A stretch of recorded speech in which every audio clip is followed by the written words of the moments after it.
You don't belong in first class. People like you make real passengers uncomfortable, and I won't have us contaminating my VIP cabin.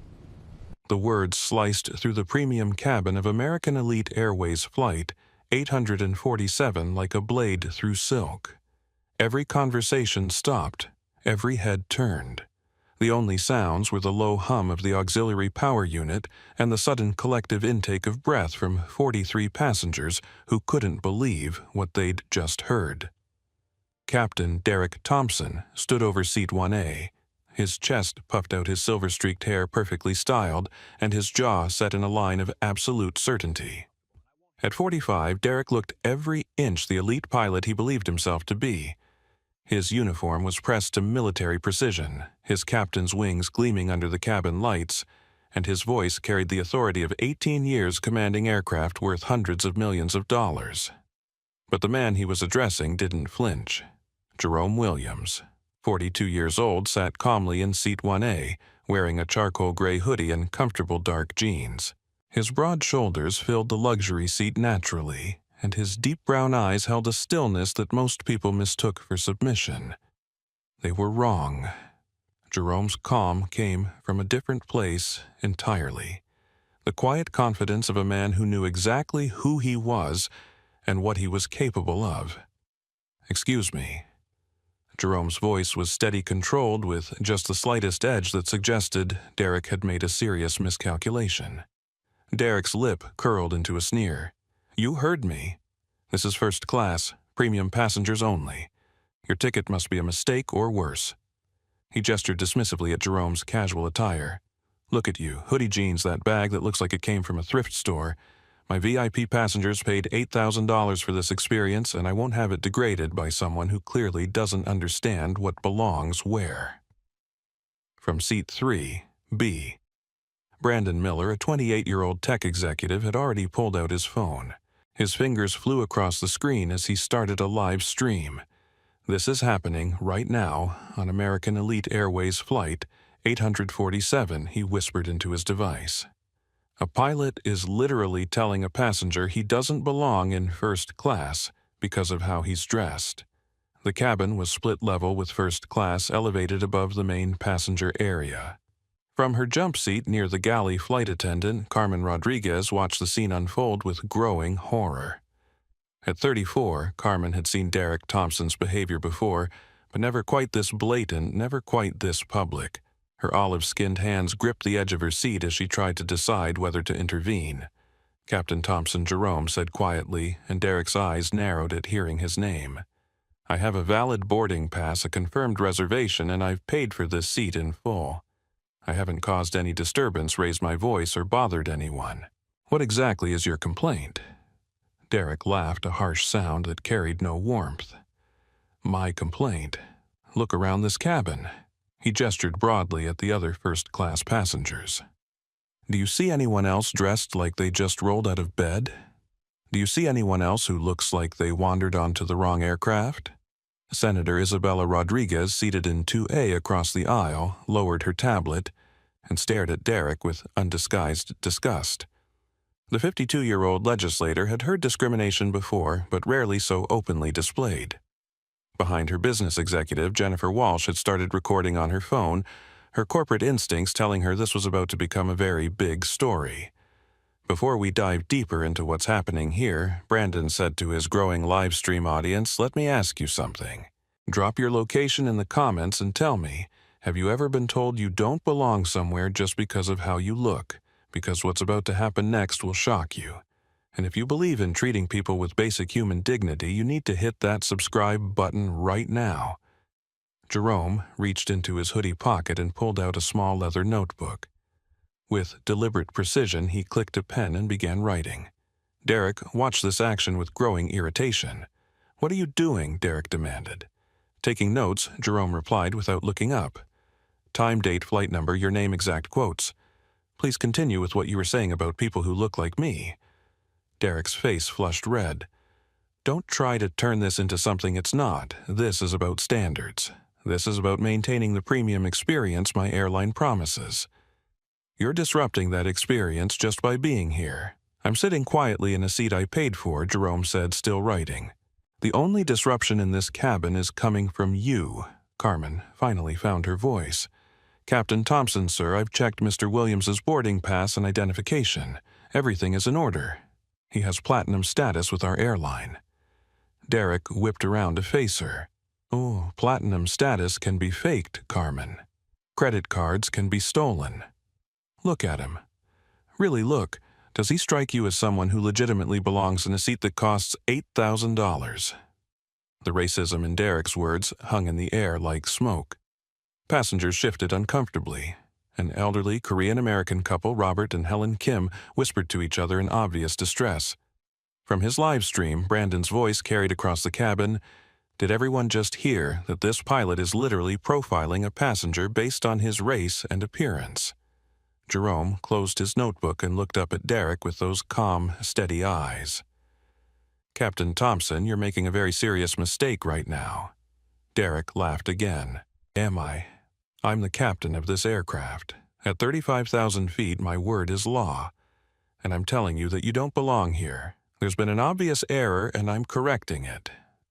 "No error," Jerome said quietly. "Just a captain who's about to learn that there are consequences for treating passengers like this." The tension in the cabin was thick enough to cut.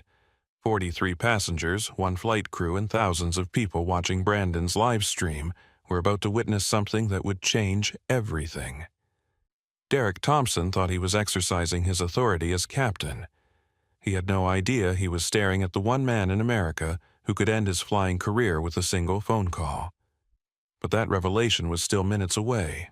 For now, Derek stood in his perfectly pressed uniform, completely confident in his power, utterly certain of his righteousness, and absolutely convinced that the quiet man in seat 1A was someone he could intimidate into compliance.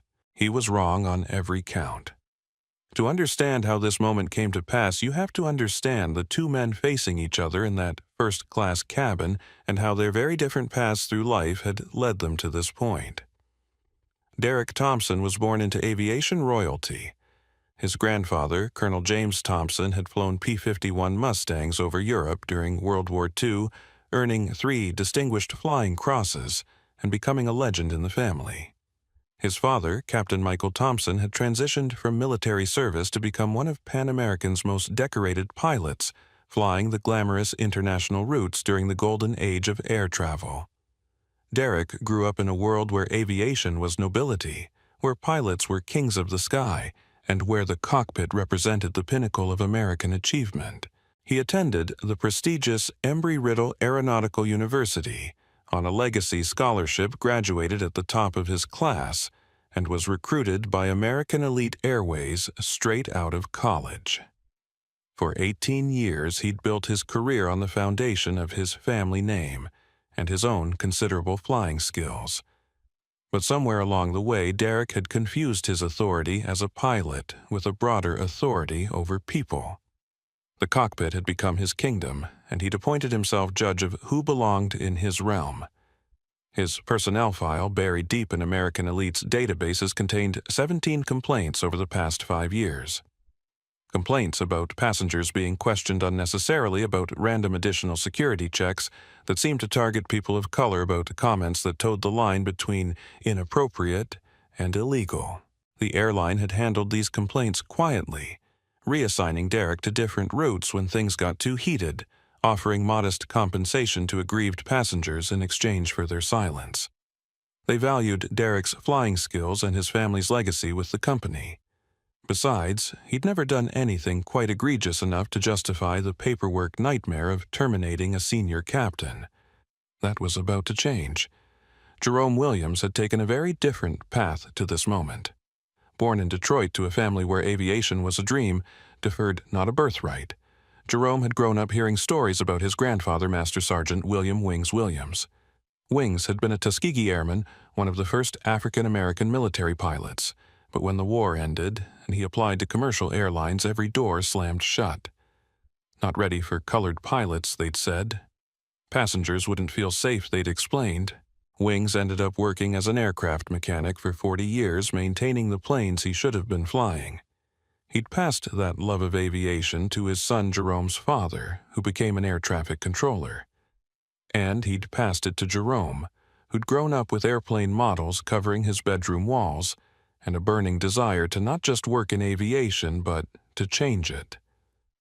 Jerome started as an aircraft mechanic himself, working night shifts to put himself through college.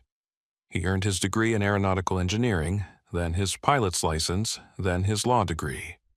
He'd spent 15 years climbing through the Federal Aviation Administration, from inspector to regional director to his current position as director of field operations.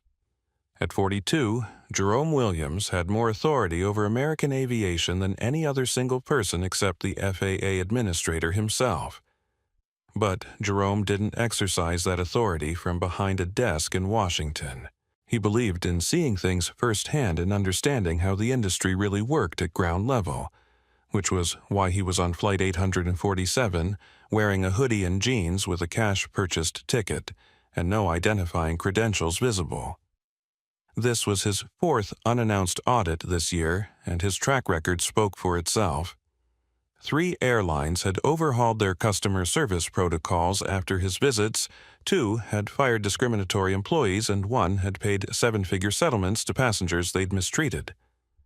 American Elite Airways was on his list because of the complaints. Not just Derek's 17 incidents, but a pattern of problems on this specific route. New York to Miami, Flight 847 had generated more discrimination complaints than any other route in the American Elite network. Passengers questioned about their real tickets. Families split up and moved to different sections without explanation. Random, additional security measures that seemed to disproportionately affect travelers of color. Jerome was here to see if those complaints were justified. In the first 15 minutes of his flight, Derek Thompson had answered that question definitively. The flight itself was American Elite's flagship service, a Boeing 777-300ER, configured with only 180 seats to maximize passenger comfort. First class featured just 20 seats each, a private pod with lie-flat capability and direct aisle access. The passenger list for today's flight read like a who's who of American influence: Senator Isabella Rodriguez, returning from a climate summit in New York; tech executives heading to Miami for a conference; business leaders traveling for high-stakes meetings. And then there was Jerome, who'd specifically chosen Seat 1A because it offered the best vantage point for observing crew behavior. He'd paid cash at the counter to avoid any paper trail that might reveal his identity, dressed down to see how he'd be treated, and prepared himself mentally for whatever discrimination he might encounter. He hadn't expected it to be quite this blatant. Carmen Rodriguez, watching this confrontation unfold, was caught between her professional obligations and her moral compass. She'd worked for American Elite for 12 years, starting as a regional flight attendant and working her way up to international routes. She was proud of her career, proud of the service she provided, and deeply ashamed of what she was witnessing. Carmen had seen Derek's behavior before. The questioning of passengers who didn't look right to him. The sudden computer glitches that resulted in certain people being moved from premium seats. The way he'd talk about passengers in the galley, using coded language that everyone understood but no one officially acknowledged. She'd never spoken up before because she needed this job. She was supporting her mother back in San Antonio, helping her younger brother through college and saving for her own future. Flight attendants who caused problems for senior captains had a way of finding themselves assigned to undesirable routes or mysteriously passed over for promotions. But watching Derek humiliate Jerome Williams in front of a cabin full of passengers, seeing the way other travelers were pulling out their phones to record the incident, Carmen realized that staying silent was no longer an option. This was bigger than one flight, bigger than one captain's prejudices. This was about what kind of airline American Elite wanted to be and what kind of person she wanted to be. Brandon Miller, meanwhile, had stumbled into the story of his career. As a senior product manager at a Silicon Valley startup, Brandon understood the power of social media better than most. His live stream had started with just a few followers, but the viewer count was climbing rapidly as people shared the feed and news of the incident spread. "We're at 400 viewers now," he whispered into his phone. "This is absolutely unreal. I've never seen anything like this in person. His stream was automatically posting to TikTok, Instagram, and Twitter, and the engagement numbers were exploding. Flight 847, American Elite discrimination and pilot shame were already starting to trend. The other passengers in first class were processing what they were witnessing in different ways. Senator Rodriguez, a veteran of political battles over civil rights, recognized the legal implications immediately. Jennifer Walsh, accustomed to corporate crisis management, was already thinking about the reputational damage American Elite was about to face. The elderly Kim couple, survivors of discrimination themselves during their younger years, were quietly appalled by the echoes of prejudice they thought America had moved beyond. But none of them yet understood the true magnitude of what they were witnessing. None of them knew that the quiet man in Seat 1A wasn't just a victim of discrimination. He was the one person in America with the authority to ensure it never happened again. That revelation was coming. Derek Thompson, standing there in his pressed uniform with his chest puffed out and his authority unchallenged, had no idea that he was about to become the most famous pilot in America for all the wrong reasons. Derek Thompson had reached his decision point. 18 years of flying had taught him that hesitation in the cockpit could be fatal, and he applied the same philosophy to command decisions in the cabin. In his mind, he'd identified a problem, a passenger who didn't belong in first class, and now he was going to solve it with the decisive authority that had made him successful. Here's what's going to happen. Derek announced, his voice carrying across the cabin with the confidence of a man accustomed to being obeyed. You're going to gather your belongings and move to economy class where you belong. I'll have Carmen find you a seat back there, and we can avoid making the situation any worse than it already is. Jerome looked up from his notebook where he'd been documenting every word. And if I refuse, Derek's smile was cold and predatory. Then you'll be removed from this aircraft for disrupting the flight. I have that authority under Federal Aviation Regulation 121.580. I can remove any passenger who poses a threat to the safety, security, or comfort of other passengers. A threat? Jerome's voice remained calm, but there was steel beneath the silk. I'm sitting quietly in a seat I paid for. The only person causing a disturbance in this cabin is you. You're causing a disturbance just by being here. Derek snapped, his carefully maintained composure starting to crack. Look around. Look at the other passengers. They're uncomfortable. They're questioning whether American Elite maintains the standards they pay for. Senator Rodriguez couldn't stay silent any longer. Captain, I'm looking around, and the only person who seems uncomfortable is you. This gentleman has done absolutely nothing wrong. Derek turned toward the senator, recognizing her, but undeterred. Senator Rodriguez, with all due respect, you don't understand the complexities of airline operations. I have to make decisions based on the overall passenger experience. When someone clearly doesn't fit the profile of our typical first-class customer, it raises questions about security, about standards, about the integrity of our boarding process. The profile, Jerome asked quietly. What exactly is that profile? Captain Derek gestured broadly at the cabin. Professional attire, business travelers, people who understand the expectations of premium air travel. Not, he paused, searching for words that would sound less discriminatory than what he was thinking. Not people who look like they just wandered off the street. Brandon's live stream was capturing every word, and his viewer count had passed 1,000. Comments were flooding in faster than he could read them. This is straight-up racism. Call the ACLU. I'm never flying American Elite again. Someone needs to stop this pilot. Carmen Rodriguez had been trying to find a way to intervene without directly challenging Derek's authority, but the situation was spiraling beyond her ability to manage diplomatically. Captain, she said, approaching cautiously. Perhaps we could discuss this privately. I'm sure we can resolve any concerns without... There's nothing to discuss privately, Carmen. Derek cut her off. This is about maintaining standards, and everyone on this aircraft needs to understand what those standards are. He turned back to Jerome, his voice growing louder and more aggressive. You paid cash for this ticket. Last-minute purchase. No history with our airline that I can verify. You're dressed like you're going to a basketball game, not traveling in the premium cabin of a major airline. In my experience, that combination raises red flags about the legitimacy of your presence here. Jerome set down his pen and looked directly at Derek. Red flags. What exactly are you implying Captain Derek had passed the point where careful language mattered? His authority had been challenged, his judgment questioned, and his control of the situation was slipping away with every passing second. In his mind, the solution was to assert dominance more forcefully to make it clear that he was in charge, and his decisions were final. I'm implying that cash payments for expensive tickets often indicate stolen credit cards or fraudulent transactions, Derek said bluntly. I'm implying that passengers who don't dress appropriately for premium service often don't understand the behavioral expectations either. I'm implying that when something doesn't look right, smell right, or feel right, it's my job as captain to investigate and take appropriate action. The cabin had gone completely silent except for the mechanical sounds of the aircraft and the quiet whisper of Brandon's live stream commentary. Even the flight crew in the back had stopped their preparations to listen to what was happening in first class.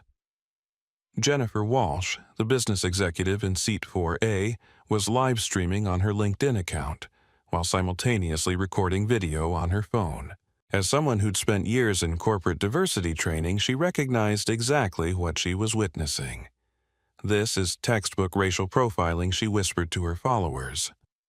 This pilot is making assumptions about a passenger based purely on race and appearance. Jerome opened his notebook again and resumed writing. So, to summarize, Captain Thompson, your position is that I don't belong in first class because I'm black, because I paid cash, and because I'm not wearing a business suit. Is that an accurate assessment of your complaint? Derek's face flushed red. Don't try to make this about race. This is about standards. This is about security. This is about protecting the experience that legitimate passengers pay for legitimate passengers. Jerome repeated, writing the phrase down. As opposed to illegitimate passengers like myself, as opposed to passengers who raise questions. Derek shot back. You want to know the truth? Fine.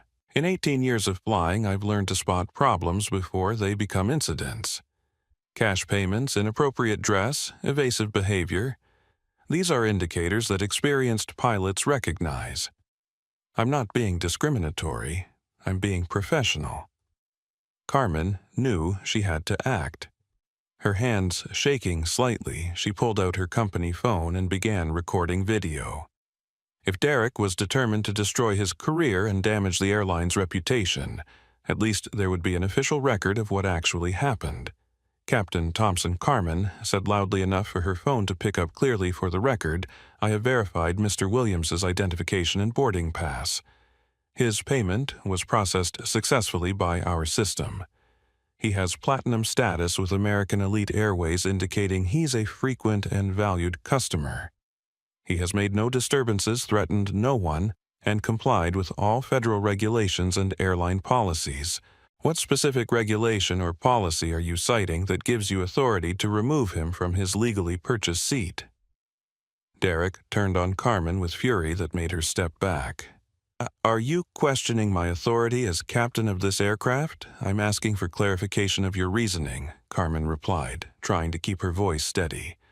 Because right now it appears that you're discriminating against a passenger based on his race and appearance, which would violate federal law and company policy. The word discriminating hit Derek like a physical blow. In his mind, he was being professional, protective, authoritative. The idea that his actions could be interpreted as discrimination, or worse, that they actually were discrimination, was something he refused to acknowledge. I am not discriminating against anyone. Derek shouted, his voice echoing through the cabin. I am exercising my legitimate authority as pilot in command to ensure the safety and comfort of all passengers. If that passenger, he pointed at Jerome, cannot understand why his presence is problematic in this environment, then he's proving my point about not belonging here. Jerome closed his notebook again and stood up. At his full height of 6'2", with his broad shoulders and calm presence, he commanded attention in a way that made Derek unconsciously take a step back. Captain Thompson. Jerome said, his voice carrying a quiet authority that Derek had never encountered before. I want you to think very carefully about your next words. This conversation is being recorded by multiple passengers and broadcast live to thousands of people. Your airline stock price, your company's reputation, and your own career are all at stake right now. So, I'm going to ask you one simple question, and I want you to consider your answer carefully. Derek, despite himself, waited. If I were a white man wearing the exact same clothes, sitting in this exact same seat with the exact same ticket purchased in the exact same way, would we be having this conversation? The question hung in the air like a challenge that Derek couldn't ignore. Every passenger in first class was watching him, waiting for his answer. Thousands of people on social media were watching. His crew was watching. His career was balanced on the edge of his response. Derek Thompson in that moment had a choice. He could acknowledge that his treatment of Jerome was discriminatory and apologize. He could de-escalate the situation and try to salvage what remained of his professional reputation. He could recognize that he'd made a mistake and attempt to correct it. Instead, he doubled down. Yes, Derek said defiantly. Yes, we would be having this conversation because this isn't about race.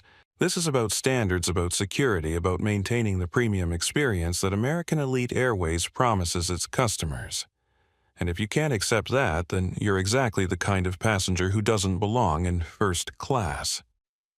Jerome nodded slowly, as if Derek's answer had confirmed something he'd already known. He reached into his hoodie pocket again, and Derek tensed, expecting another confrontation. What Jerome pulled out instead was his phone. "Carmen," Jerome said, never taking his eyes off Derek, "I need you to announce that this flight is delayed indefinitely pending an investigation." Carmen blinked in confusion. "Sir, I don't have authority to." "You do now," Jerome said. And there was something in his voice that made Derek's blood run cold. "Because this isn't just a customer service issue anymore, this is a federal investigation." Derek laughed, but it sounded forced and hollow. "A federal investigation. What are you going to do? Sue the airline, file a complaint with the NAACP? This is America, friend. Airlines have the right to remove disruptive passengers." Jerome looked at Derek with something that might have been pity. "Captain Thompson, you have no idea what you've just done, do you?" While Derek Thompson continued his racist tirade in the first-class cabin of Flight 847, the digital world was exploding with outrage.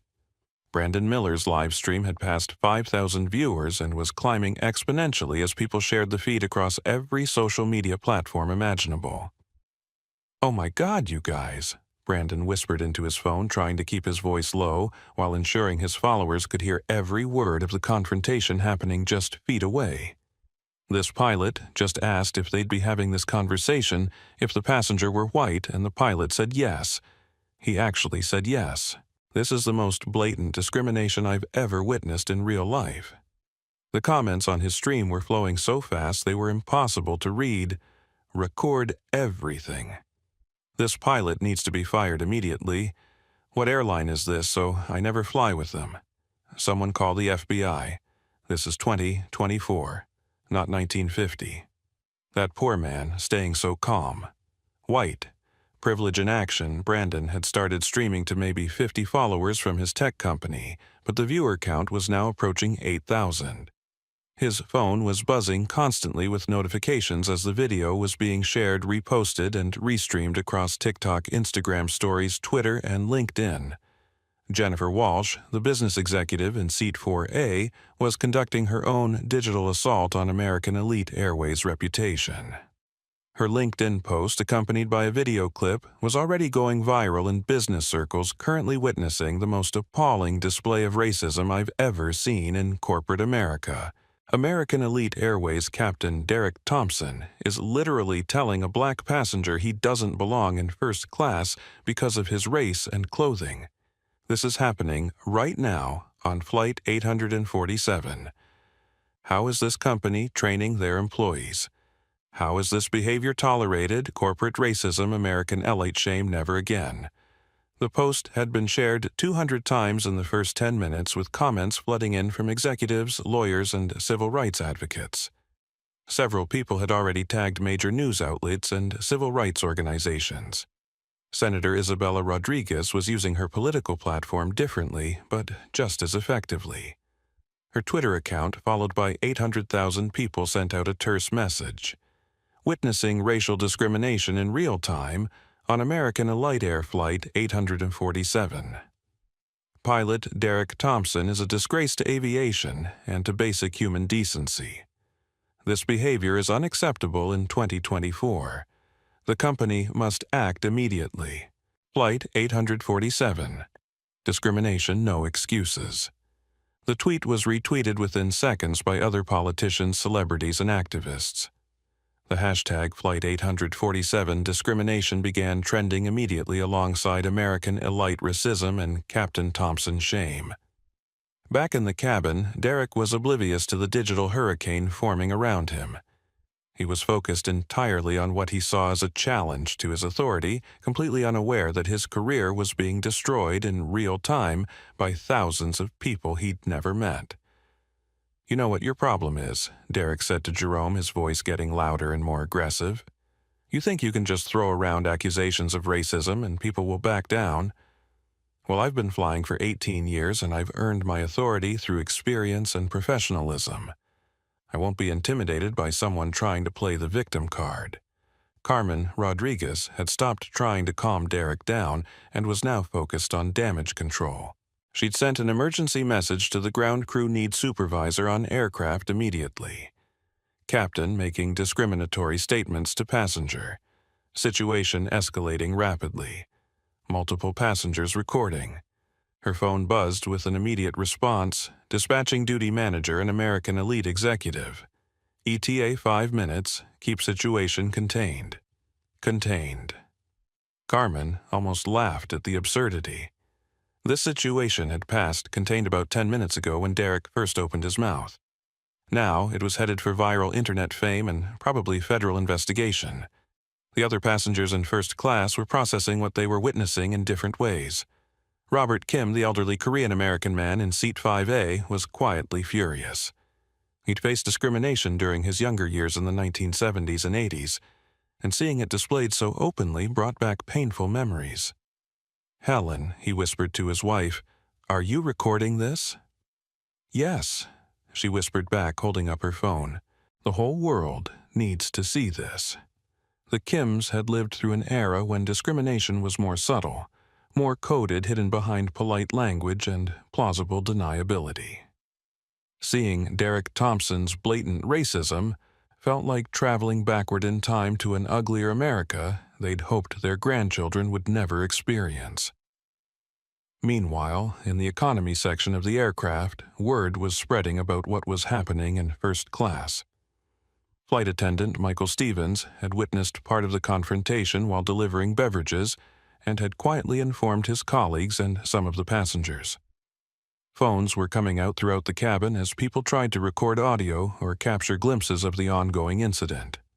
Social media algorithms designed to amplify engaging content were working overtime. Brandon's live stream was being recommended to users across multiple platforms, and the engagement metrics were exploding. TikTok's algorithm had picked up Jennifer Walsh's video and was pushing it to millions of users. Twitter's trending topics were updating in real time as more people joined the conversation. The American Elite Airways social media team, monitoring their brand mentions from their headquarters in Dallas, were watching their notification feeds with growing horror. Brand mentions had increased by 3,000% in the past 15 minutes, and they were almost universally negative. Sarah Chen, the company's director of digital communications, was frantically trying to assess the situation. The first reports were confusing something about a discrimination incident on Flight 847, but as she watched video after video of Derek Thompson's behavior, the magnitude of the crisis became clear. "We need the CEO on a call immediately," she told her assistant. "Get legal on the line. Get HR. Get the crisis management team. And somebody find out what the hell is happening on Flight 847. But it was too late for damage control. The story had taken on a life of its own, spreading across social media faster than the airline could respond. Flight 847 was trending worldwide. American Elite racism was being picked up by news outlets, and Derek Thompson's name was becoming synonymous with airline discrimination. Back on the aircraft, Derek remained blissfully unaware of his viral fame. He was entirely focused on Jerome Williams, the quiet man who refused to be intimidated, refused to back down, and seemed utterly unimpressed by Derek's authority. "Last chance," Derek announced dramatically. "Gather your belongings and move to economy, or I'll have you removed from this aircraft by security. This is your final warning." Jerome looked at his phone, which had been buzzing with calls and messages that he'd been ignoring. One text message made him nod slightly. "We're monitoring the situation. Full support for whatever action you take." Administrator Jerome looked back up at Derek Thompson, this small-minded man who thought his uniform gave him the right to humiliate fellow human beings. Derek had no idea that he was about to become the most famous pilot in America for all the wrong reasons. He had no idea that his actions were being broadcast to tens of thousands of people and would soon be seen by millions more. Most importantly, Derek had no idea that the man he was trying to intimidate had the power to end his flying career with a single phone call. Captain Thompson Jerome said quietly, "I think it's time you learned exactly who you're talking to." The aircraft door opened with a soft pneumatic hiss, and 3 figures stepped into the jet bridge. Officer Maria Santos of the Port Authority Police was the first aboard, followed by Officer James Mitchell and American Elite Airways duty manager Rebecca Torres. They moved with the practiced efficiency of professionals who'd handled countless airport incidents, but as they entered the first-class cabin, they could immediately sense this situation was different. The cabin was electric with tension. Dozens of phones were pointed at Captain Derek Thompson, who stood in the aisle like a general surveying a battlefield. He was convinced he was winning. His uniform was still perfectly pressed, his shoulders squared, his jaw set in a line of absolute certainty. He looked like a man who believed reinforcements had arrived to validate his authority. Officer Santos, a 15-year veteran with a reputation for diffusing volatile situations, took in the scene with trained eyes. She saw Derek Thompson in his captain's uniform, clearly agitated. She saw Jerome Williams in his casual clothes sitting calmly in seat 1A. She saw passengers throughout the cabin recording with their phones, a flight attendant who looked like she wanted to disappear into the galley, and an atmosphere thick with unresolved conflict. "I'm Officer Santos, Port Authority Police." She announced, her voice carrying the calm authority of someone accustomed to restoring order. "We received a report of a disturbance on this aircraft. Can someone explain what's happening?" Derek stepped forward immediately, his chest puffed out with renewed confidence. "Officer Santos, I'm Captain Derek Thompson. I've identified a passenger who poses a potential security risk to this flight, and I need him removed from the aircraft." Derek gestured toward Jerome with the dismissive confidence of someone who believed his uniform automatically made his word more credible than a black man in a hoodie. This individual paid cash for an $8,000 first-class ticket, which raises immediate red flags about the source of his funds. He's dressed inappropriately for premium class, suggesting he's unfamiliar with the standards expected in this cabin. He's been evasive when questioned about his presence here, and he's attempted to intimidate me with threats of legal action when I exercised my legitimate authority as captain. Officer Santos looked from Derek to Jerome, then at the dozens of passengers still recording the interaction. Something about this situation felt wrong to her, but police protocol required her to gather information from all parties before making any judgments. Sir Officer Santos addressed Jerome politely. "Can you tell me your side of what happened here?" Jerome looked up with those calm, steady eyes that had unnerved Derek throughout the confrontation. "Officer Santos, I boarded this aircraft with a valid ticket, valid identification, and confirmed platinum status with this airline. I took my assigned seat and began reading quietly.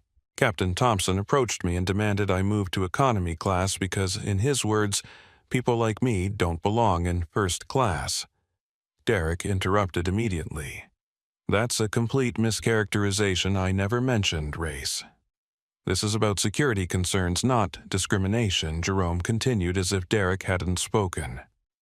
"When I declined to move from a seat I'd legally purchased, Captain Thompson escalated the confrontation. He's made repeated statements suggesting that my race, my clothing, and my method of payment make me unsuitable for first-class travel. He's stated that I don't belong in this cabin and that people like me should know our place. Officer Santos felt a chill run down her spine.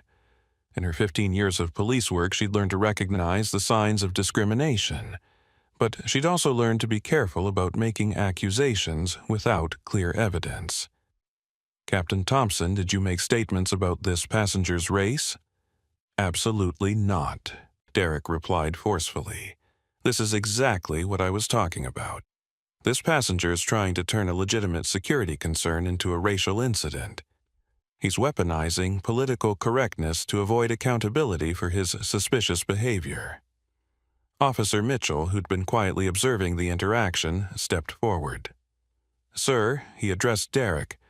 What specific security concerns do you have about this passenger? Derek launched into his familiar litany. Cash payment for an expensive ticket, inappropriate dress for premium class evasive behavior when questioned, and attempts at intimidation when challenged. These are all red flags that any experienced pilot would recognize. Carmen Rodriguez, who'd been silently praying this nightmare would end, finally found the courage to speak. Officers, I can confirm that Mr. Williams's identification and boarding pass have been verified. His payment processed successfully through our system. He has platinum status with American Elite, indicating he's a frequent and valued customer. He's made no disturbances, violated no policies, and complied with all instructions except Captain Thompson's demand that he move to economy class. Derek turned on Carmen with renewed fury. Flight attendant Rodriguez is out of line and has been insubordinate throughout this incident. Her testimony is compromised by her refusal to support proper command authority. Officer Santos was beginning to form her own opinion about what was happening, but she maintained her professional demeanor. Are there any witnesses to these events? Brandon Miller, who'd been live streaming the entire confrontation, spoke up immediately. Officer, I've been recording everything on live stream. Over 30,000 people have watched this entire incident. Captain Thompson has repeatedly made statements about this passenger not belonging in first class based on his appearance and race. Senator Rodriguez rose from her seat. Officer Santos, I am Senator Isabella Rodriguez. I witnessed this entire incident. Captain Thompson's behavior has been discriminatory, unprofessional, and potentially criminal. He's violated this gentleman's civil rights in front of dozens of witnesses. Derek's face went pale as he realized who he'd been performing in front of, but he doubled down anyway. Even senators can be mistaken about aviation security protocols, he said weakly. Rebecca Torres, the American Elite duty manager, had been quietly observing while simultaneously fielding frantic calls from corporate headquarters. The airline's social media team had briefed her on the viral nature of this incident, and she knew the company was facing a public relations catastrophe. Captain Thompson, Rebecca said carefully, perhaps we should discuss this situation privately. I think there may be some misunderstandings that we can resolve without further escalation. But Derek was beyond reason.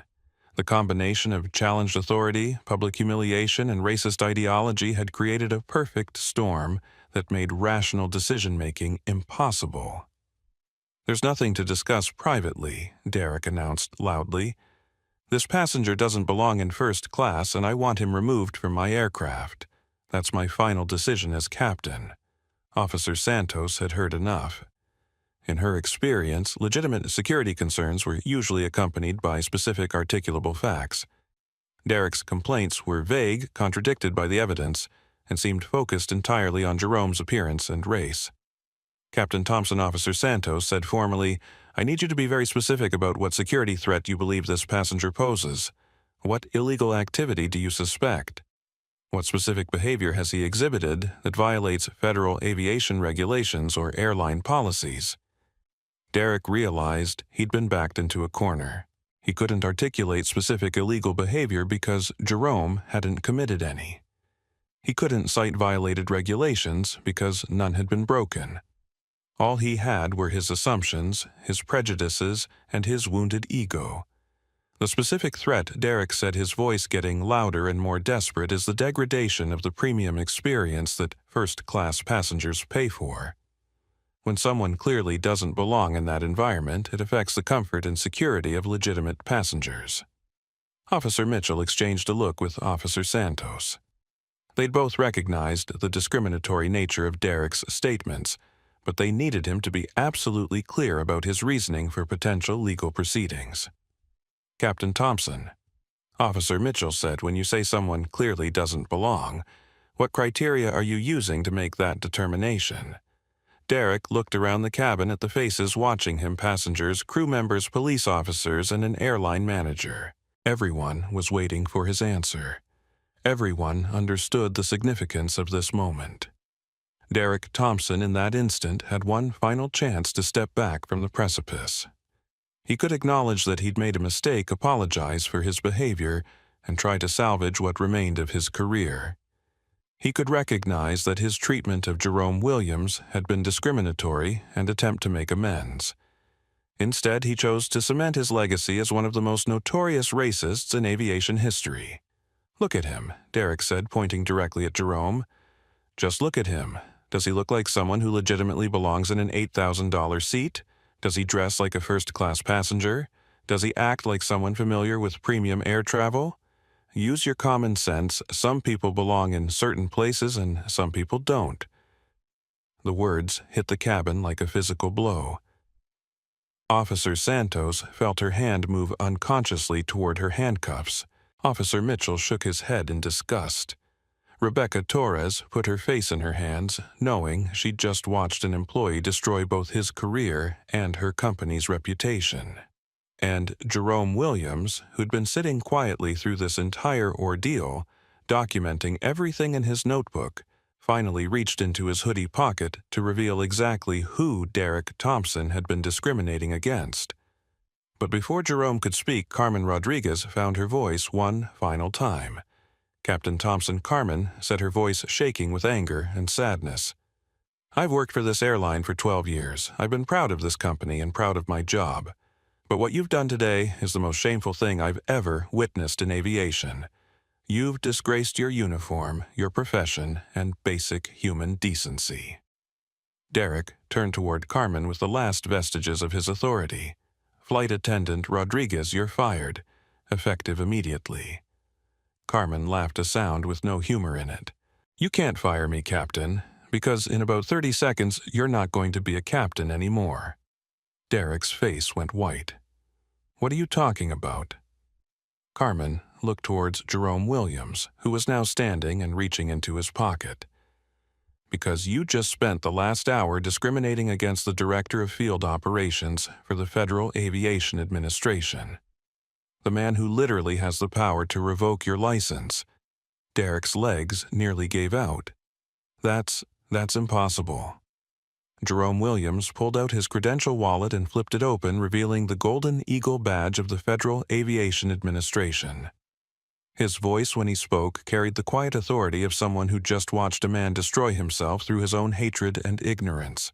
"Captain Derek Thompson," Jerome said formally, "you are hereby notified that your airline transport pilot license is suspended pending federal investigation into discriminatory practices and violations of passengers' civil rights. This aircraft is grounded, and you are relieved of duty effective immediately." The cabin exploded into chaos. Brandon's live stream crashed as tens of thousands of viewers tried to process what they'd just witnessed. Passengers gasped, cheered, and frantically shared the news across social media. Derek Thompson, the man who'd spent an hour asserting his authority over Jerome Williams, collapsed into a seat as the full magnitude of his situation hit him. He'd just discriminated against his own boss, and the whole world had watched him do it. The revelation that Jerome Williams was the FAA director hit social media like a digital nuclear explosion. Within seconds of his credential reveal, FAA Director Karma ATJFK and Thompson Down were trending worldwide. Brandon Miller's live stream, which had crashed under the weight of viewers, was immediately reposted, clipped, and shared across every platform imaginable. "Oh my God!" Brandon screamed into his phone as he started a new stream. "The pilot just discriminated against the head of the FAA. This is the greatest instant karma I've ever witnessed. You guys, we just watched a man destroy his entire career in real time. The viewer count on his new stream climbed from 0 to 50,000 in under 3 minutes." Comments were flooding in so fast the chat was unreadable. "This is insane. Pilot is done. Karma is real best video ever share everywhere." Jennifer Walsh's LinkedIn post had been shared over 2,000 times, reaching millions of business professionals worldwide. Her follow-up post announcing Jerome's identity revelation broke LinkedIn's engagement records for aviation industry content. Update: the black passenger that Captain Derek Thompson discriminated against for an hour is Jerome Williams, director of the FAA. Thompson literally spent an hour telling his own boss he doesn't belong in first class. This is the most spectacular professional suicide I've ever witnessed. Instant karma, American Elite finished. The post was being shared by Fortune 500 CEOs, federal officials, civil rights leaders, and aviation professionals around the world. Major corporations were already announcing they were reviewing their travel partnerships with American Elite Airways. Senator Rodriguez's Twitter account was experiencing unprecedented engagement, as she live-tweeted the aftermath confirmed. The gentleman, American Elite Air Captain Derek Thompson, discriminated against is Jerome Williams, FAA Director of Field Operations. Thompson's pilot license has been suspended on the spot. This is what accountability looks like. Justice served at 30,000 feet. Flight 847 Justice. The tweet was retweeted by congressional colleagues, celebrities, civil rights organizations, and aviation unions. Flight 847 Justice joined the list of worldwide trending topics alongside Derek Thompson Doan and Jerome Williams. But the social media explosion was just the beginning. Major news outlets, which had initially picked up the story as viral content, were now scrambling to treat it as breaking national news. Assignment editors across the country were dispatching their top reporters to JFK Airport civil rights correspondents and aviation specialists. CNN's breaking news alert went out to millions of phones. Breaking: American Elite Airways pilot caught on viral video discriminating against passenger who turns out to be FAA director. Pilot's license suspended on the spot. MSNBC interrupted regular programming with a special report. Fox News was covering it as their lead story. BBC, Reuters, and international outlets were picking up the story as it spread globally. The American Elite Airways crisis management team was in full panic mode. CEO Richard Walsh was being briefed on the situation while simultaneously fielding calls from the board of directors, major shareholders, and corporate partners.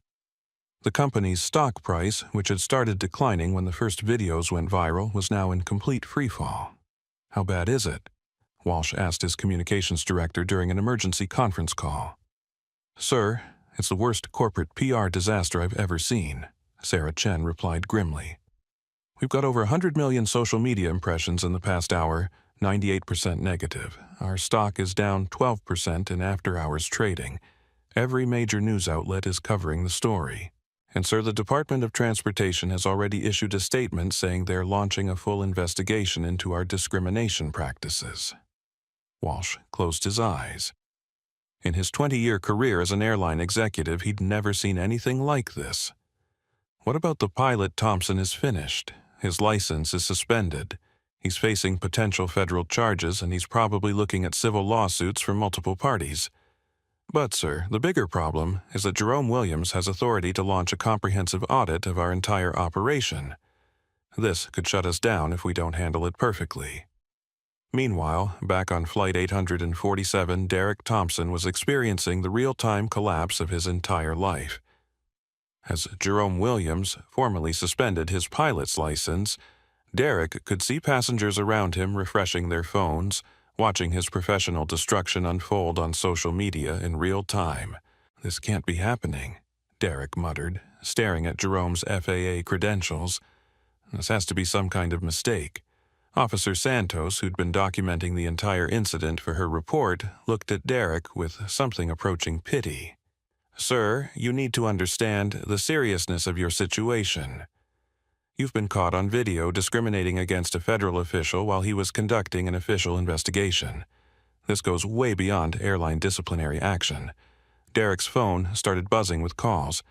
His wife, his union representative, reporters who'd somehow gotten his number. He looked at the screen in horror as he saw his name trending on Twitter alongside words like racist, fired and discriminated. Rebecca Torres, the American Elite duty manager, was trying to manage multiple crises simultaneously. Corporate headquarters was demanding a full report. The media was requesting statements, and she had 200 passengers on an aircraft that wasn't going anywhere until this situation was resolved. "Ladies and gentlemen," Rebecca announced over the intercom, "we apologize for the continued delay. Due to an ongoing investigation, this flight has been canceled. We will be arranging alternative transportation for all passengers and providing full refunds plus compensation for this incident." The announcement was met with a mixture of groans and applause. Many passengers were disappointed about the travel disruption, but others were thrilled to have witnessed aviation history. Several were already planning to turn their videos into TikTok's YouTube content and social media posts that would generate massive engagement. Carmen Rodriguez, meanwhile, was being hailed as a hero on social media. Her confrontation with Derek Thompson, her refusal to stay silent in the face of discrimination, and her support for Jerome Williams were being shared and praised across platforms. Flight attendant unions were calling her a role model. Civil rights organizations were praising her courage. Her phone was buzzing with interview requests from major news outlets, but Carmen was too emotionally overwhelmed to process what was happening. She'd stood up for what was right, but she'd also just watched a colleague, however racist, destroy his entire life in front of her. The ripple effects were spreading far beyond Flight 847. Other pilots who'd worked with Derek Thompson were being contacted by reporters asking about his past behavior. American Elite Airways employees were being interviewed about the company's culture and training practices. The aviation industry as a whole was being forced to confront questions about discrimination that many had hoped were relics of the past.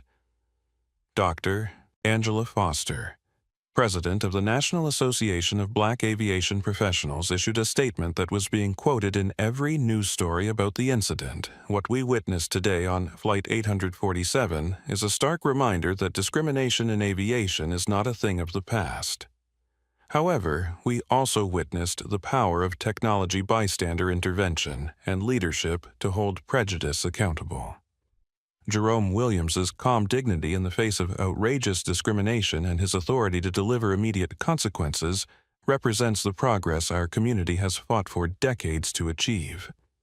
The video footage from Flight 847 was being analyzed frame by legal experts, civil rights attorneys, and aviation specialists. Derek's exact words were being transcribed and dissected for evidence of discriminatory intent. Jerome's professional handling of the situation was being praised as a masterclass in leadership under pressure.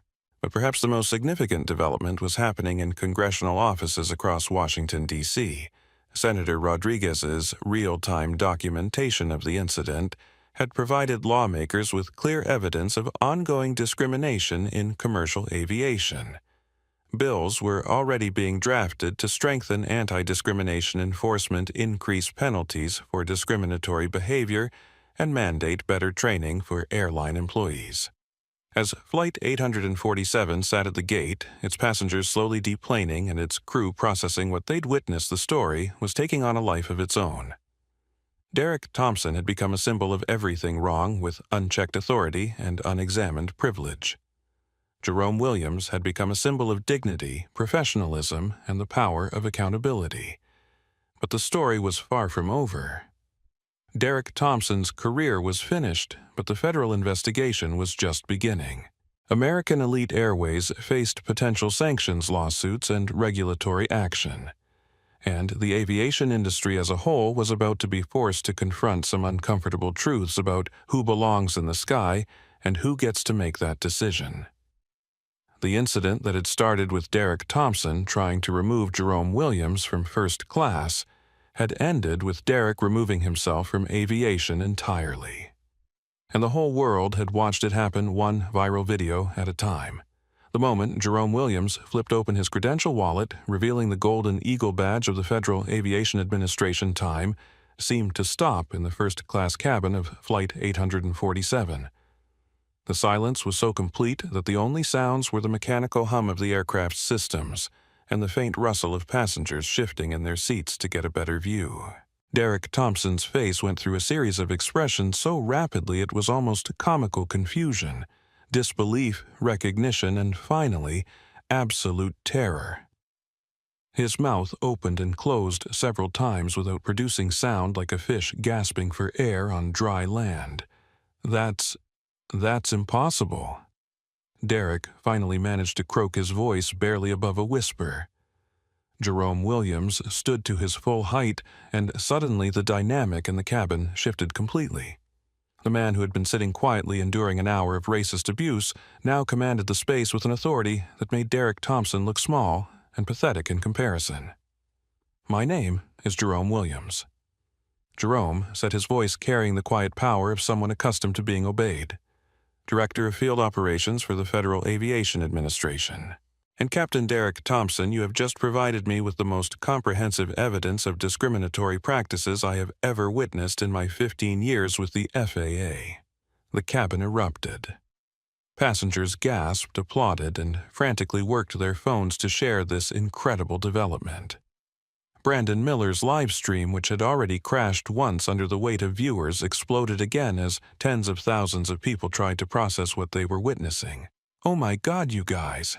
Brandon screamed into his phone. "The passengers, the head of the FAA, this pilot just spent an hour discriminating against his own boss. This is the greatest instant karma in human history." Derek's legs buckled, and he had to grab the back of a seat to keep from falling. His entire world, 18 years of flying his family legacy in aviation, his identity as a pilot was crashing down around him in real time. "Sir, I didn't know." Derek stammered, the arrogance and authority completely drained from his voice. "This is a misunderstanding. I was just following security protocols." Jerome pulled out his official FAA tablet and began documenting the incident with the methodical precision of a federal investigator. "Captain Thompson, let me review what you've said to me in the past hour, all of which has been recorded by multiple witnesses and broadcast live to thousands of people." He consulted his notebook, his voice taking on the formal tone of someone reading evidence into the record. "You stated that people like me make real passengers uncomfortable. You said I don't belong in first class because of my race and appearance. You claimed that I don't fit the profile of a typical first-class passenger. You demanded that I move to economy class because I was degrading the VIP experience for white passengers." With each quoted phrase, Derek seemed to shrink further into himself. The other passengers were listening in stunned silence as Jerome methodically documented Derek's discriminatory statements.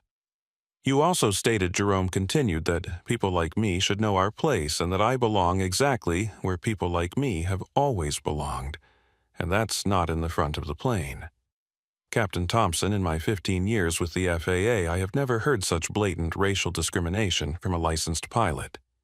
Officer Santos and Officer Mitchell were frantically taking notes, realizing they were witnessing not just an airline incident, but potential federal crimes.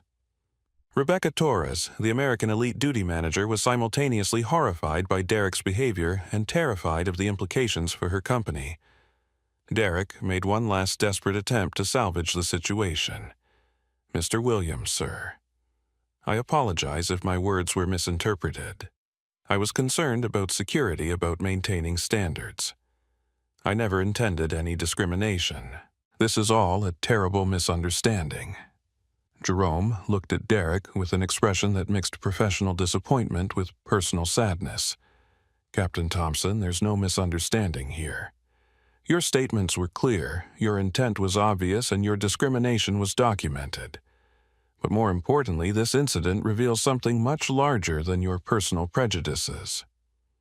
Jerome turned to address the entire cabin, his voice carrying the authority of someone who'd spent decades fighting for justice in aviation. This wasn't a spontaneous outburst of racism. This was routine behavior from someone comfortable with discriminating against passengers. Which means this has happened before, many times, to people who didn't have the authority to fight back. Carmen Rodriguez, who'd been silently crying tears of relief and vindication, spoke up. "Mr. Williams, he has done this before. I've seen him question black passengers, Hispanic families, anyone who doesn't fit his idea of what first-class passengers should look like. The airline always covered it up, always made excuses. I should have spoken up before now. Derek turned towards Carmen with desperation in his eyes. "Carmen, you're mischaracterizing. Stop." Jerome commanded, his voice cutting through Derek's protests like a blade.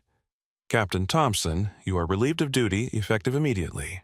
Your airline transport pilot license number ATP7429831 is hereby suspended pending federal investigation. You will surrender your license, your medical certificate, and any FAA-issued credentials to Officer Santos." The formal nature of Jerome's statement hit Derek like a physical blow. This wasn't just employment discipline, this was the end of his flying career permanently and irrevocably. "You can't do this," Derek protested, his voice cracking with panic. "I have rights, I have a union, this is persecution." Jerome's expression didn't change. "Captain Thompson, I absolutely can do this, and I am doing this. Under Federal Aviation Regulation 61.15, I have the authority to immediately suspend any pilot license when the certificate holder has violated federal anti-discrimination laws or poses a risk to aviation safety. Your behavior today meets both criteria." Senator Rodriguez, who had been documenting everything on her phone, spoke up from her seat. "Captain Thompson, as chair of the Senate Aviation Subcommittee, I can assure you that this suspension is not just appropriate, it's mandatory under federal law. What you've done today isn't just morally reprehensible, it's criminal." The word criminal seemed to pierce through Derek's shock. "Criminal? I haven't committed any crimes. This is about airline policy, not criminal law." Officer Mitchell stepped forward, consulting his notes. "Actually, sir, what you've done today could constitute violations of several federal statutes. Discrimination in public accommodation, violation of civil rights under color of authority, and potentially conspiracy if this pattern of behavior was known and condoned by your employer." Rebecca Torres felt her stomach drop as she realized the potential legal liability facing American Elite Airways. This wasn't just about firing one pilot. This was about a potential federal investigation into company-wide practices. But Jerome wasn't finished. He pulled out his phone and placed a call that everyone in the cabin could hear.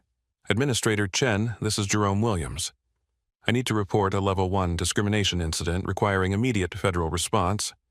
"Yes, ma'am. I'm conducting an unannounced audit on American Elite Flight 847. "Yes, ma'am. I have multiple witnesses and video documentation of widespread discriminatory practices by Captain Derek Thompson.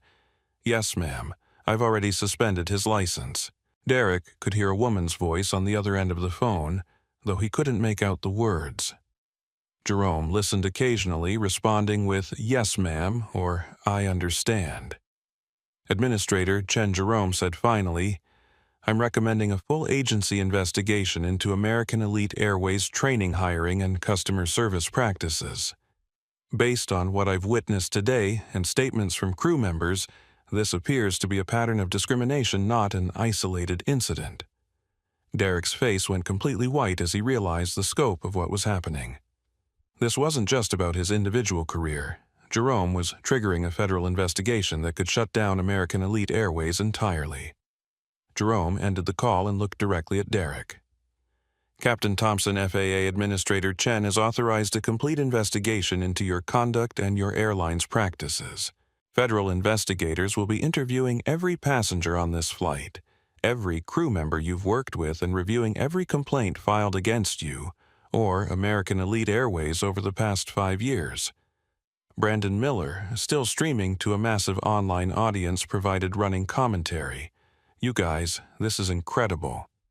The FAA director just called his boss and triggered a federal investigation into the entire airline. This pilot didn't just destroy his own career, he might have brought down his whole company." The implications were staggering. Federal investigations could result in massive fines, mandatory oversight, route suspensions, or even complete shutdown of airline operations. American Elite Airways' stock price, already falling due to the viral nature of the incident, would likely collapse when news of the federal investigation broke. Carmen Rodriguez, emboldened by Jerome's support and her own moral courage, decided to tell the complete truth. "Mr. Williams, there's something else you need to know. Captain Thompson's behavior today isn't unusual. We've had training sessions where supervisors told us to be extra vigilant about passengers who don't look like they belong in premium class. We've been instructed to delay service to certain passengers while verifying their tickets multiple times. This discrimination is policy, not just one pilot's prejudice. Derek spun towards Carmen in panic. That's not true. You're lying to save yourself. But other crew members were nodding in agreement with Carmen's statements. Flight attendant Michael Stevens, who joined the group from economy class, spoke up. She's right. I've been with this airline for 8 years and we've all seen this. We've all been told to question certain passengers more than others. Jerome was taking notes on his tablet documenting every revelation. This was beyond his worst expectations, evidence of deliberate policy-level discrimination that could result in criminal charges against airline executives. Ladies and gentlemen, Jerome announced to the cabin, what you've witnessed today is exactly why the FAA conducts unannounced compliance audits. This level of discrimination doesn't happen in isolation. It requires widespread implementation, management approval, and institutional cover-up. He looked directly at Derek Thompson, who was now slumped in a seat, staring at his hands in defeat. Captain Thompson, you're not just a racist pilot who destroyed his own career. You're evidence of a much larger problem that we're going to fix starting right now. Jerome returned to his phone to make another call. This is Director Williams. I need a full investigative team at JFK Airport immediately. We're initiating Operation Clean Sky Comprehensive Audit of American Elite Airways. Yes, all routes, all personnel, all policies. And I need media relations to prepare a statement. This is going public in a big way. Derek looked up from his hands with the expression of a man watching his entire world collapse. 16 years of perfect safety record, he said quietly. 18 years of service. My father flew for this airline. My grandfather was a war hero. This is my entire life. Jerome felt a moment of sympathy for Derek, but it was tempered by the knowledge of how many passengers had suffered discrimination at his hands. Captain Thompson, your family's legacy in aviation was honorable. Your service record shows technical competence, but none of that excuses or justifies the discrimination and racism you've displayed today. Jerome stood and addressed the entire cabin one final time. Ladies and gentlemen, what happened here today was wrong, illegal, and absolutely unacceptable. But it was also an opportunity to document discrimination, hold it accountable, and create lasting change in the aviation industry. He gestured toward the phones that had recorded everything. Your videos, your live streams, and your social media posts have created a permanent record of what discrimination looks like in 2024. That record will be used in federal investigations, civil rights lawsuits, and congressional hearings. You haven't just witnessed history, you've helped create it. The cabin erupted in applause.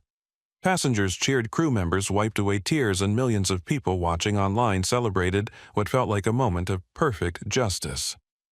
Derek Thompson, meanwhile, sat in his captain's uniform, which he would never wear again, contemplating the complete destruction of everything he'd worked for his entire adult life. All because he couldn't see past the color of a man's skin to recognize his basic humanity. Jerome Williams, the man Derek had tried to humiliate and remove from first class, had instead removed Derek from aviation entirely. And the whole world had watched it happen, one viral video at a time. The aftermath of Jerome Williams's identity revelation unfolded with the relentless speed of a controlled demolition. Within minutes of his phone call to FAA Administrator Chen, the quiet efficiency of federal bureaucracy transformed into urgent action that would reshape American aviation. Derek Thompson sat motionless in first class, still wearing the uniform that no longer represented his profession. His hands trembled as he slowly removed his captain's wings, his airline ID badge, and the certificates that had defined his identity for 18 years. Officer Santos documented each item as Derek surrendered them, the formal process of his professional death playing out in front of passengers still recording everything. Captain Thompson, Officer Santos said with professional courtesy that Derek no longer deserved. You need to understand that you're facing potential federal charges. I strongly recommend you contact an attorney before speaking to anyone else about this incident. Derek's phone had been buzzing constantly calls from his union representative reporters, who'd somehow gotten his number, and family members who'd seen him trending on social media for all the wrong reasons. He let them all go to voicemail, unable to process how completely his life had changed in the span of an hour. Carmen Rodriguez was experiencing a very different kind of phone buzz. Civil rights organizations, news outlets, and labor unions were calling her a hero for standing up to Derek. Her refusal to stay silent in the face of discrimination was being shared and praised across social platforms. The Association of Flight Attendants had already issued a statement supporting her courage and calling for stronger protections for crew members who report discrimination. But Carmen wasn't thinking about her newfound fame.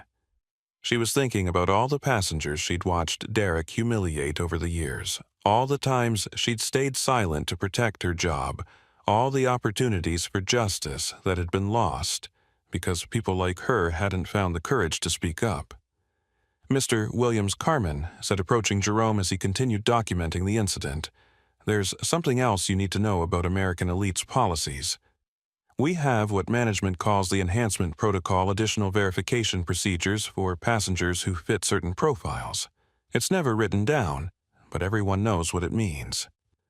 Jerome looked up from his tablet with the expression of an investigator who just found a crucial piece of evidence. "Carmen, I need you to document everything you know about these policies. Names, dates, specific incidents, everything. This is going to be part of a federal investigation, and your testimony could be crucial." Meanwhile, Rebecca Torres was simultaneously managing multiple crises. Corporate headquarters was demanding minute-by-minute updates, the media was requesting statements, and she had 200 passengers who needed alternative transportation. But her biggest concern was the federal investigation that Jerome Williams had just triggered. Miss Torres Jerome said, approaching the duty manager with the formal authority of his federal positions, American Elite Airways is now under investigation by the Federal Aviation Administration for potential widespread discrimination in violation of federal civil rights law. I need access to Captain Thompson's personnel file, all training materials related to customer service and passenger screening, and documentation of any discrimination complaints filed against your airline in the past 5 years. Rebecca felt her mouth go dry. She'd worked in airline management for 15 years, but she'd never faced anything like this. "Sir, I'll need to coordinate with our legal department and corporate headquarters. Some of that information may require warrants or subpoenas." Jerome's smile was polite but implacable. "Ms. Torres, as Director of Field Operations for the FAA, I have broad investigative authority under federal aviation law. I can obtain that information with or without your cooperation, but I'd recommend cooperation. It tends to go better in federal court." The threat was delivered with such calm professionalism that it took Rebecca a moment to realize she'd just been told that American Elite Airways could be facing federal criminal charges. Not just civil penalties or fines, but potential criminal prosecution for widespread discrimination. Brandon Miller, meanwhile, was experiencing the viral fame he'd never expected. His live stream of the incident had been shared millions of times across every social platform. News outlets were contacting him for interviews, and his follower count was exploding. But more importantly, his documentation of Derek's discrimination had created a permanent record that civil rights attorneys were already analyzing for potential lawsuits. "This is absolutely incredible," Brandon said to his live stream audience, which had stabilized at around 40,000 viewers. "I came on this flight thinking about business meetings, and instead I documented the most spectacular case of instant karma I've ever seen. This video is going to be studied in law schools and business schools for decades." Senator Rodriguez was using her political platform to ensure the incident had lasting impact beyond social media fame. Her real-time documentation of Derek's discrimination was already being cited in congressional offices as evidence of the need for stronger anti-discrimination enforcement in aviation. "This incident proves that discrimination in aviation is not a relic of the past," Senator Rodriguez said in a statement she posted across her social media accounts. It's happening right now to passengers who pay for services they're then denied because of their race. Congress must act to ensure this never happens again. But perhaps the most significant development was happening in American Elite Airways' corporate headquarters in Dallas. CEO Richard Walsh was facing the worst crisis in the company's history, with legal, financial, and regulatory implications that could destroy the airline entirely. "How bad is the stock drop?" Walsh asked during an emergency board call. 18% and falling, replied Chief Financial Officer Michelle Rodriguez. "Trading volume is 5 times normal. Our market cap has dropped by $3 billion in 4 hours." The financial impact was just the beginning. Major corporate clients were already canceling contracts. Frequent flyers were demanding refunds, and travel booking sites were being flooded with negative reviews. The viral nature of Derek's discrimination meant that millions of people worldwide now associated American Elite Airways with racism. "What about the federal investigation?" Walsh asked. General Counsel David Kim delivered the devastating news. "Jerome Williams has authority to audit our entire operation. Training programs, hiring practices, customer complaints, crew behavior, everything is subject to review. If they find widespread discrimination, we could face criminal charges, massive fines, and potential shutdown of operations." The board fell silent as the implications sank in. Derek Thompson's hour of racist behavior hadn't just destroyed his own career, it had potentially doomed an entire airline. Back on Flight 847, Jerome was coordinating with federal investigators while passengers slowly deplaned. Each passenger was being interviewed briefly to document their observations, creating an extensive record of Derek's discriminatory behavior that would be used in multiple legal proceedings. Dr. Robert Kim, the elderly Korean-American passenger who'd witnessed everything, approached Jerome as he prepared to leave the aircraft. "Mr. Williams, I want you to know that what you did today reminded me why I still have faith in this country. I faced discrimination when I was younger, but I never had the power to fight back the way you did. Thank you for showing that justice is possible." Jerome shook Dr. Kim's hand with genuine respect.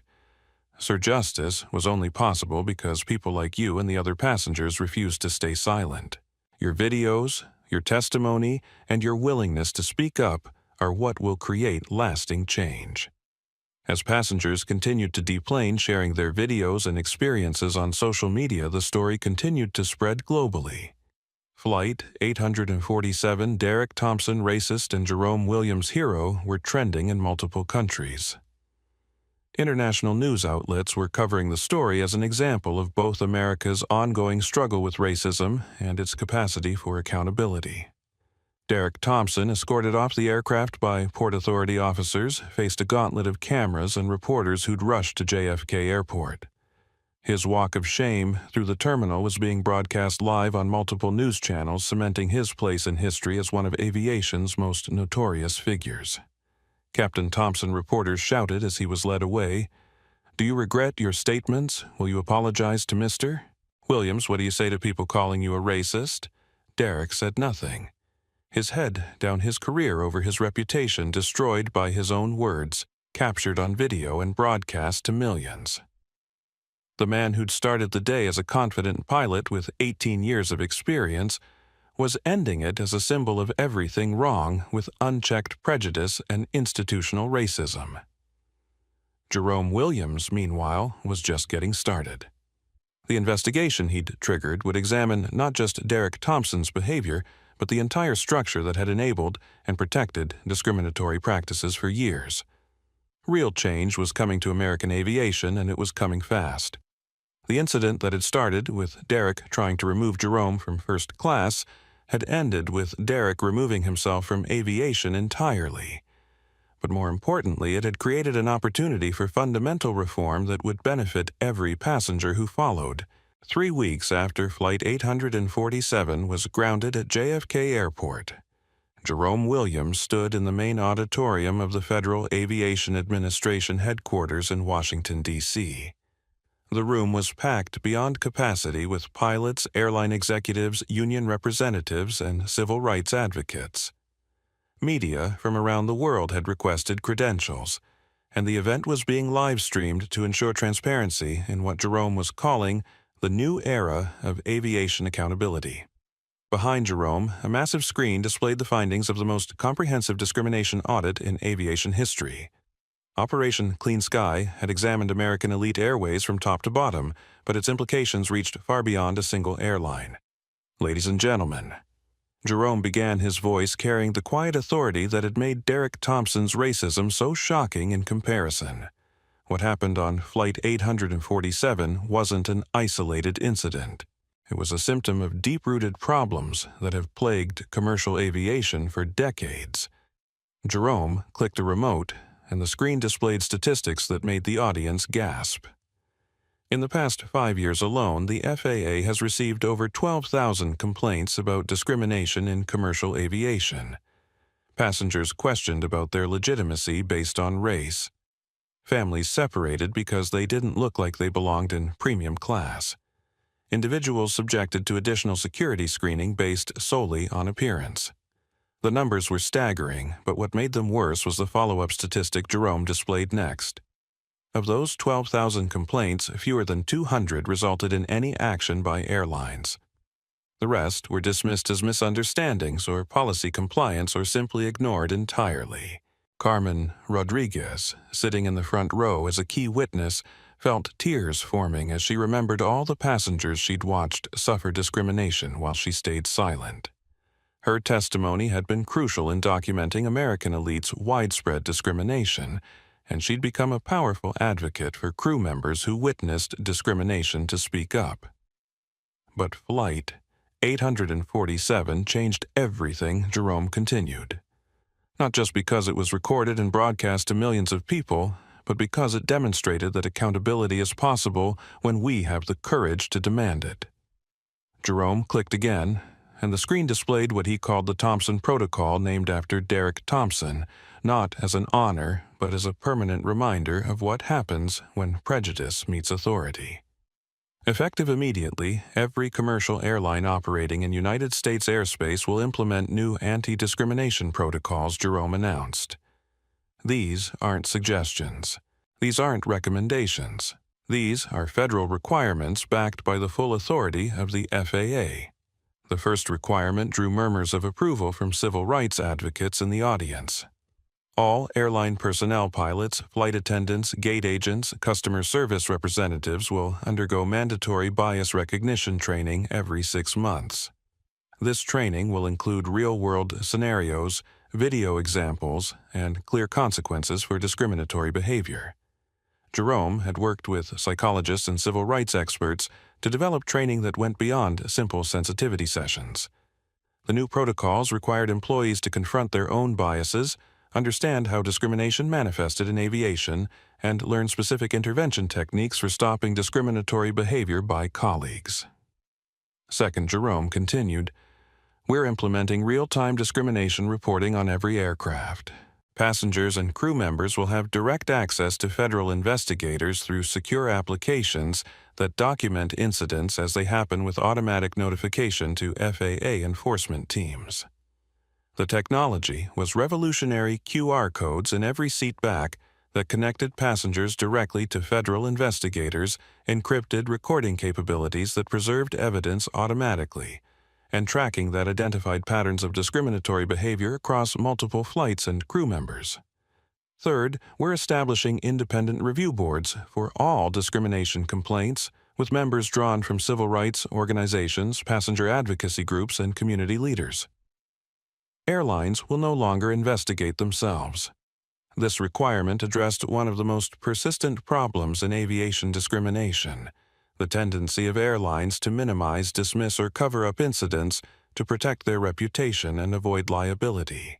The new independent review boards would have authority to conduct their own investigations, impose penalties, and recommend federal enforcement action.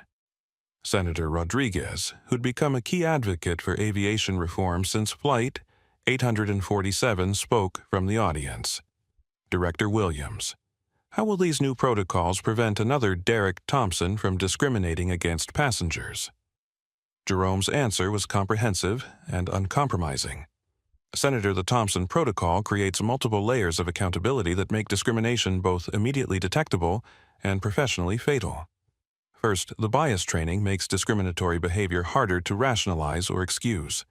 Second, the real-time reporting means discrimination can't be hidden or covered up. Third, the independent review process ensures complaints are taken seriously and investigated thoroughly. But Jerome wasn't finished. Most importantly, we're creating personal liability for discriminatory behavior. Pilots, flight attendants, and airline managers who engage in discrimination will face individual federal charges, not just employment consequences. Captain Thompson lost his license, but under the new protocols, he would also face criminal prosecution and civil liability. The audience erupted in applause, but Jerome raised his hand for quiet. However, these protocols only work if people use them.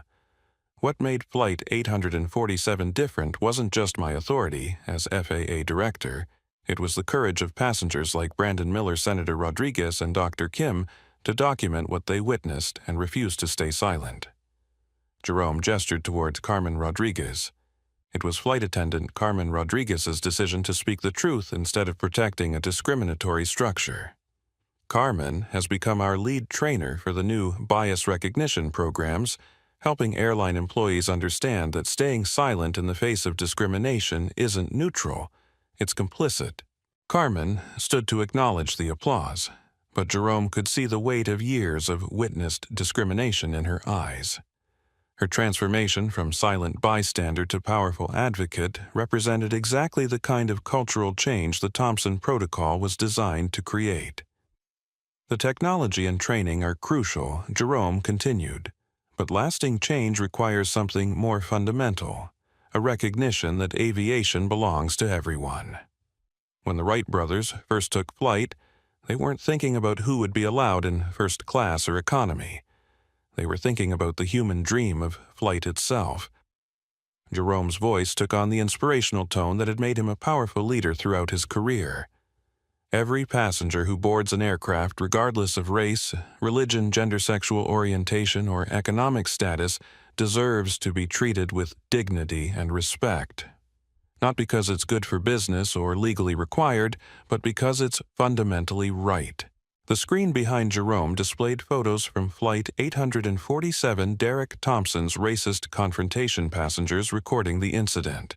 Jerome revealing his credentials and the aftermath that had triggered nationwide reform. But the final image was different. A photo of diverse passengers boarding an American Elite Airways flight the previous week, smiling and relaxed, confident they would be treated fairly. American Elite Airways has become the first airline to fully implement the Thompson Protocol, Jerome announced. Their discrimination complaints have dropped to zero. Their customer satisfaction ratings have reached all-time highs. Their employees report feeling more confident and supported in providing excellent service to all passengers. The transformation hadn't been easy for American Elite. The airline had faced massive financial losses, executive resignations, and federal oversight. But under new leadership committed to genuine equality, they'd become a model for the industry. The Thompson Protocol launches nationwide in 60 days, Jerome concluded. Every airline will comply or they'll lose their operating certificates. Every employee will receive training or they'll lose their jobs. Every passenger will have recourse or we'll shut down operations until they do. As the audience rose in sustained applause, Jerome felt the satisfaction of turning a moment of ugliness into lasting reform. Derek Thompson's discrimination had been horrific, but it had created an opportunity to address problems that had been ignored for too long. The man who'd tried to remove Jerome from the first class because of his race had inadvertently triggered the most comprehensive anti-discrimination reform in aviation history. Sometimes, Jerome reflected, justice came not despite our enemies but because of them. 6 months after Flight 847 became the most famous grounded aircraft in aviation history, Jerome Williams stood at Arlington National Cemetery beside the weathered granite headstone of Master Sergeant William Wings Williams. The morning was crisp and clear, with the kind of blue sky that made Jerome understand why his grandfather had fallen in love with aviation, despite being denied the chance to fly commercially. "We did it," Granddad Jerome said quietly, placing a small model airplane beside the headstone, the same type of P-51 Mustang that Wings had maintained for the Tuskegee Airmen, but never got to fly for civilian airlines. "The sky belongs to everyone now." Jerome pulled out his phone and showed the headstone a video that had gone viral the week before. It showed a young black girl, maybe 8 years old, walking confidently onto an American Elite Airways flight with her family. The flight attendant, trained under the Thompson Protocol, greeted her with genuine warmth and showed her to her first-class seat. The girl's smile was radiant as she looked out the window, dreaming perhaps of becoming a pilot herself. 63 complaints dropped to 0 across the industry. Jerome continued his one-sided conversation with his grandfather's memory. Not because discrimination disappeared overnight, but because the consequences became real and immediate. Turns out, when people know they'll be held accountable, they find ways to treat others with basic human decency. The transformation had been remarkable. Airlines that had previously dismissed discrimination complaints as misunderstandings were now competing to demonstrate their commitment to equality. Pilot training programs were actively recruiting diverse candidates. Flight attendant unions were celebrating the protection and empowerment that came with mandatory bias training and clear reporting protocols. But perhaps, most importantly, passengers were flying with confidence that they'd be treated fairly regardless of their race, religion, or appearance. The fear and anxiety that many travelers of color had experienced for decades was gradually being replaced by the assurance that discrimination would be swiftly punished rather than quietly tolerated. Jerome's phone buzzed with a text from Carmen Rodriguez, who'd become a close friend and powerful advocate for aviation equality. The message included a photo from her latest training session, a diverse group of airline employees learning how to recognize and interrupt discriminatory behavior. Carmen's transformation from silent bystander to vocal champion had inspired thousands of aviation workers to speak up when they witnessed unfairness. "Training 200 more crew members today," Carmen's text read. "Every session I tell them about Flight 847 and how staying silent makes you part of the problem. Your courage gave all of us permission to find our own." Jerome smiled as he remembered Carmen's terrified face during Derek Thompson's racist tirade and how she'd eventually found the strength to speak truth to authority. Her story had become as important as his own, in demonstrating that ordinary people could create extraordinary change when they chose justice over comfort. The legacy of Flight 847 extended far beyond aviation. The incident had sparked nationwide conversations about discrimination in transportation hospitality and corporate America generally. Business schools were teaching case studies about Derek Thompson's spectacular professional suicide and Jerome Williams's calm demonstration of authentic leadership under pressure. High schools were showing students the videos to discuss bystander responsibility and the power of speaking up against injustice. Derek Thompson himself had become an unlikely catalyst for positive change, though not in any way he'd intended. After losing his pilot's license, his house, his marriage, and most of his savings to legal fees and civil settlements, Derek had been forced to confront the racist beliefs that had destroyed his life. Jerome had heard through aviation industry contacts that Derek was now working as a baggage handler at a small regional airport, earning minimum wage while trying to rebuild his life. There were reports that he'd undergone counseling and expressed genuine remorse for his behavior, though Jerome wasn't sure whether the change was authentic or simply practical. "I hope he finds peace," Jerome told his grandfather's headstone. "Hate is a poison that destroys the person carrying it more than anyone else. Maybe losing everything will help him find his humanity." Jerome's phone rang Administrator Chen, calling with updates about the Thompson Protocol's implementation nationwide. The results were exceeding everyone's expectations. Discrimination complaints had dropped 89% across all airlines. Customer satisfaction ratings were at historic highs. Employee morale surveys showed that workers felt more confident and supported when they had clear guidelines about treating passengers fairly. "The President wants to present you with the Presidential Medal of Freedom Administrator," Chen said after delivering the positive statistics. "Your handling of Flight 847 and the subsequent reforms have made commercial aviation a model for other industries." Jerome felt humbled by the recognition, but he knew the real heroes were the passengers who'd refused to stay silent, and the crew members who'd found courage to speak up. "Administrator Chen, I'd be honored to accept, but only if Carmen Rodriguez and the other Flight 847 witnesses are recognized as well." Change only happened because ordinary people chose to do extraordinary things. As Jerome prepared to leave the cemetery, he noticed another visitor approaching his grandfather's headstone. An elderly black man wearing a Korean War veteran's cap walked slowly toward the grave carrying flowers. "Excuse me," the man said, "are you related to Wings Williams?" His grandson Jerome replied. Jerome Williams. The man's face lit up with recognition. "You're the FAA director." "The one from that airplane incident." He extended his weathered hand. "I'm Thomas Carter. I served with your grandfather in Korea. He saved my life during a Chinese artillery attack, pulled me out of a burning aircraft." Jerome shook Thomas's hand, feeling the connection to family history and military service that had shaped his grandfather's character. He never talked much about the war, but he always said his real regret was not getting to fly commercially after serving his country. Thomas nodded sadly. "Wings was the best pilot I ever knew, but the airlines wouldn't give him a chance. Said passengers wouldn't feel safe with a colored pilot."